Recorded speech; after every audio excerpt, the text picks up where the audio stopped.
সাদিক তাহলে হ্যাঁ না, আমরা বাইরে ঘুরতেছিলাম, এক সৌদি এসে ডাক দিল, তো আমরা গেলাম। তো এই সৌদি বললো যে শিল কার্টুন, তো আমরা বললাম এই সাদা কার্টুন। তো ও বললো তুমুর তুমুর মজুদ তুমুর শিল ওয়াহেদ কার্টুন। তো আমরা নিলাম, নেওয়ার পর রুমে আসলাম, আসার পরে দেখি কার্টুনটা কাটার পরে দেখুন কতগুলো খেজুর এখানে, 8 কার্টন খেজুর। এক কার্টনের ভেতর 8 প্যাকেট খেজুর রয়েছে, অর্থাৎ এক একটা কার্টনের খেজুর রয়েছে 1 কেজি করে। তো একটা অন্যজনকে দিয়ে দিলাম, আর একটা কেটে দেখলাম আসলে কেমন, ভালো কিনা না খাওয়া যায় কিনা। তো খেলাম, খুব একটা খারাপও না খুব একটা ভালো না, মিডিয়াম। তবে বাংলাদেশে এই খেজুরগুলো সবচেয়ে বেশি চলে, রোজার ভিতরে যে খেজুরগুলো বাংলাদেশে মানুষ খায়, ঠিক সেই খেজুরের চাইতে কোনো অংশে কম না। কিন্তু এদেশে যেহেতু খেজুর আর খেজুর, খেজুরে যত শত শত রয়েছে বাগান, তো ওই জন্য এদেশের খেজুর অনেকগুলো রয়েছে। তো মাশাআল্লাহ শুধু খেজুর না, আরও অনেক কিছু, অনেক সৌদি এভাবে দেয় আমাদের মতো বাঙালি, যেসব প্রবাসী বাঙালি বা যে কোনো দেশের প্রবাসী পেলেই তারা কেউ কেউ ডেকে টাকা দেয়, বা কেউ খাবার দেয়, পানি দেয়, জুস দেয়।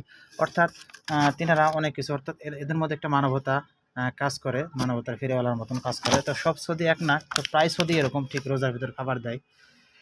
তো আসলে আপনি খান আর না খান, যদি এরকম যারা প্রবাসী ভাইরা অনেকের নতুন আসছেন বা পুরাতন অনেক রয়েছে, তেনারা যারা আসছেন, তো এই খেজুরগুলো পেলে পারা বা যে কোনো কিছু দিলে আপনারা খান বা না খান হাত পেতে নেবেন, কারণ ওরা নিলে খুশি হয়, আর না নিলে ওরা খুব মন খারাপ করে, রাগ করে। তো আপনি রুমে আসার পর না খেলে ফেলে দেবেন বা অন্যজনকে দিয়ে দেবেন, সমস্যা নেই। দেখেন অনেকগুলো প্রবাসী আছে যেনারা কাজ নেই, এসে রুমে বসে থাকে, খাবার অনেক কষ্টে আছে, আপনারা খোঁজ করলে পাবেন, আপনাদের পাশে অনেকে রয়েছে যেসব প্রবাসীগুলো, আপনি নিয়ে তাদেরকে দিয়ে দেন। আপনি একটা জিনিস পাইছেন, শুধু আপনাকে দিয়েছে, দেখুন এই কার্টনটা আরও ভালো, এই প্যাকেটটা। তো আপনি নিয়ে নেবেন, নিয়ে তাদেরকে দিবেন।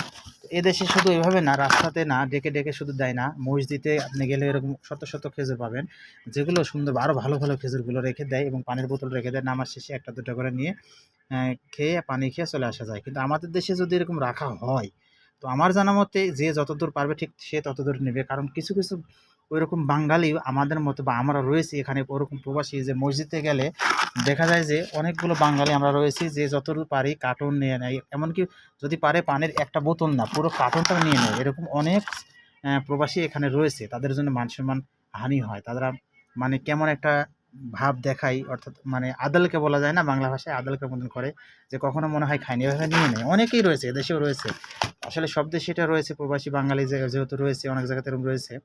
তো আপনারা চাইবেন মসজিদে গেলে অবশ্যই একটা দুটার বেশি খেজুর নেবেন না বা খাবেন না, কারণ এগুলো রাখছে মসজিদে সবার জন্য। আপনারা যাবেন তৃষ্ণার্ত, দুটা খেজুর খাবেন, পানি খাবেন, নামাজ আদায় করবেন, চলে আসবেন, মাশাল্লাহ, এরকম কিছু। তো সবাই ভালো থাকবেন, আমি কাউকে উদ্দেশ্য করে কিছু কথা বলিনি। তো যে যেমন ভাবে পারবেন সে সেমনভাবে চলবেন, তবে চেষ্টা করবেন নিজের মান সম্মান যেন ক্ষুণ্ণ না না হয়, অক্ষত থাকে, ঠিক আছে?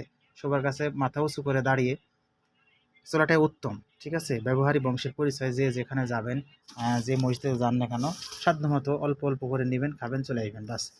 সবাই ভালো থাকবেন, আল্লাহ হাফেজ, আসসালামু আলাইকুম।